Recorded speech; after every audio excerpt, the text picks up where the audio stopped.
নমস্কার বন্ধুরা, কীভাবে গুঁড়া মাছ কলা পাতা ভাজা টমেটো আলু কুচি দিয়ে আমি এখানে গুঁড়া মাছ ধুয়ে পরিষ্কার করে নিয়েছি। হলুদ মরিচ লবণ এক এক চামচ করে দিয়েছি, আর গরম মশলা একটু দিয়েছি গন্ধ হয় তাই পেঁয়াজ রসুন দিয়েছি। এখানে আমি টমেটো আর আলু কুচি করে নিয়েছি। এখানে পাতাটা ধুয়ে খোলায় সাজিয়ে রেখেছি। এখানে আমি টমেটো আর আলু দিয়ে দিছি, দিয়ে 1 টেবিল চামচ তেল দিয়ে এটাকে ভালোভাবে মেখে আমি করলা পাতা সাজিয়ে দেব।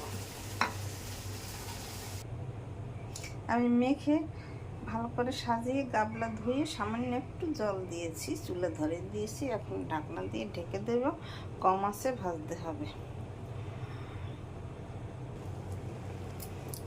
এখন আমি ঢাকনা তুলে দিলাম, দেখুন অনেক জল বেরিয়েছে মাছ থেকে। এই জলটা আস্তে আস্তে টানবে, তারপরে ওই পিঠে ভাজা হবে।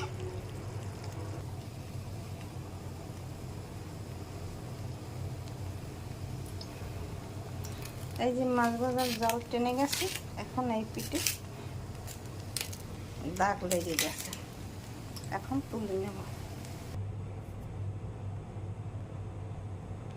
আর একটা থালায় তুলে নিছি, এনে আর একটা পাতা দিয়ে ঢেকে ঢাকনা দিয়ে এইভাবে ধরে ফিরিয়ে দেব।